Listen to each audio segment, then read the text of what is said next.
आशा दीदी को 10,000 रुपये की मानदेय एवं सरकारी कर्मचारी का दर्जा दे सरकार। अभिजीत, कोरोना काल में सेवा के दौरान मृत आशा कर्मचारियों को क्यों नहीं मिला मुआवजा? सरकार अविलंब दे मुआवजे की राशि। अभिजीत, आशा दीदियों को Rs 1000 की मानदेय एवं सरकारी कर्मचारी की मानता मिलनी चाहिए। इस मांग को लेकर आशा दीदी के धरने में जन अधिकार पार्टी लोक के प्रधान महासचिव अभिजीत सिंह ने उनके धरना में शामिल होकर समर्थन दिया है। जाप के प्रदेश प्रधान महासचिव अभिजीत सिंह ने प्रेस विज्ञप्ति जारी कर कहा कि आशा दीदी के मानदेय अभी तक नहीं होना बेहद दुर्भाग्यपूर्ण है। इतना ही नहीं, उनको मिलने वाली पोशाक में भी कटौती की जा रही, उनको पूर्व रूप से पोशाक मिलनी चाहिए। जाप नेता श्री सिंह ने कहा कि कोरोना काल में सेवा के दौरान मृत आशा दीदियों को मिलने वाली मुआवजा की राशि अभी तक नहीं मिलना कहीं न कहीं व्यवस्था की लापरवाही को दर्शाता है।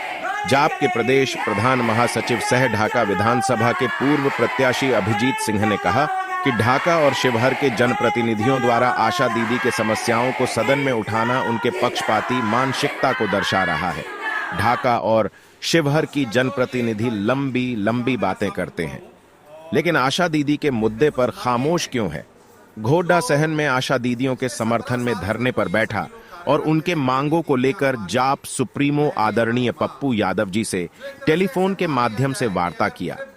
माननीय राष्ट्रीय अध्यक्ष आदरणीय पप्पू यादव जी ने कहा कि आशा दीदियों के मांग को लेकर माननीय मुख्यमंत्री जी और माननीय स्वास्थ्य मंत्री जी को पत्र लिखूंगा।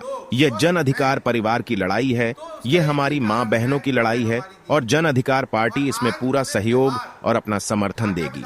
जाप के प्रदेश प्रधान महासचिव अभिजीत सिंह ने सरकार से आशा दीदी के मानदेय को अतिशीघ्र भुगत न करने, पूरी पोशाक देने, साथ ही कोरोना काल में सेवा के दौरान मृत आशा दीदियों के मुआवजे की का शीघ्र हो भुगतान, अन्यथा आशा दीदी के अधिकार और जनप्रतिनिधियों के इस लापरवाह रवैया के खिलाफ सडडा हक पर मजबूती से संघर्ष करेंगे। वही मणिपुर हिंसा पर बोलते हुए जाप के प्रदेश प्रधान महासचिव अभिजीत सिंह ने कहा कि मणिपुर में जो घटनाएं घट रही हैं और जिस प्रकार से खासकर महिलाओं के साथ जो खिलौना कार्य किया गया है, वह कहीं से भी सैन्य नहीं है। आज स्थिति देश की यह है कि सुप्रीम कोर्ट ऑफ इंडिया के चीफ जस्टिस खुद संज्ञान लेना पड़ रहा है, सरकार को आदेश देना पड़ रहा है। ऐसी महिला विरोधी सरकार को तुरंत राष्ट्रपति महोदय सरकार और केंद्र में दोनों जगह पर राष्ट्रपति शासन लागू होना चाहिए। आज का जो ये कार्यक्रम जहाँ मैं आज शामिल हुआ हूँ और इसमें कुछ मांगे हैं जो पिछले 17 साल से जो ये सभी लोग कार्यरत हैं, हमारी दीदियाँ, हमारी बहनें, हमारी माँ, जो एक तरह से ऐसे मान लिया जाए कि अगर पूरे बिहार के अस्पतालों की अगर रीढ़ की हड्डी कोई है तो हमारी आशा दीदी। अगर स्वास्थ्य बिहार में अगर चल रहा है और अगर हमारे गांव के लोग स्वस्थ हैं तो उसका एक ही कारण है, वो है हमारी दीदी। और आज पूरे बिहार, ढाका विधानसभा की ही नहीं, पूरे बिहार की हमारी जो दीदियां हैं वो पिछले 12 दिनों से लगातार अपनी मांगों को लेकर धरने पर बैठी हुई हैं। उनकी क्या मांगे?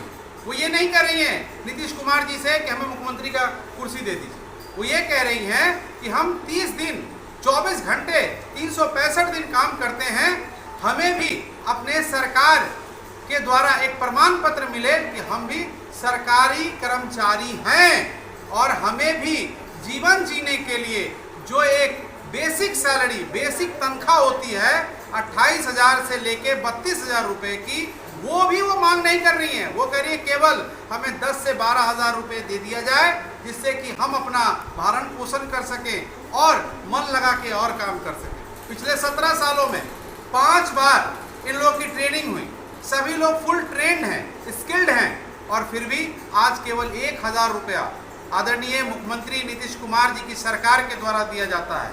मैं आज के गठबंधन के ऊपर सवाल नहीं उठाता हूं क्योंकि ये 12-14 महीने पुरानी सरकार है, लेकिन 14 साल जो double engine Bharatiya Janata party की सरकार थी, आज मैं उनसे पूछना चाहता हूं कि 14 साल में आपने क्या किया। ढाका विधानसभा में भी भारतीय जनता पार्टी के ही प्रतिनिधि हैं। मैं उनसे पूछना चाहता हूं कि जब सदन चल रहा था तब आपने यह सवाल अपने विधानसभा का ही क्यों नहीं उठाया? आज आप जगह जगह घूमने का काम कर रहे हैं, लेकिन आपके पास इतना समय नहीं है कि आप जहां हमारी दीदियां घोड़ासर और ढाका अस्पतालों में बैठी हुई हैं, वहां आके आप 5 मिनट इनकी तकलीफ में शामिल हो सके। केवल जात और धर्म के नाम पर आप वोट लेके सदन में जाने का काम कर सकते हैं, लेकिन लोगों की परेशानियों से कब लड़ेंगे आप? मैंने अपने दीदियों को आश्वस्त किया है कि आदरणीय पप्पू यादव जी के सहयोग से मैं इनकी मांगों को आदरणीय मुख्यमंत्री जी तक पहुंचाने का काम करूंगा। और अगर आदरणीय मुख्यमंत्री जी और हमारे युवा साथी तेजस्वी जी जो स्वास्थ्य मंत्री हैं, अगर वो हमारी बातों को नहीं मांगेंगे तो जन अधिकार पार्टी आने वाले समय में दीदियों की लड़ाई जन अधिकार पार्टी लड़ेगी।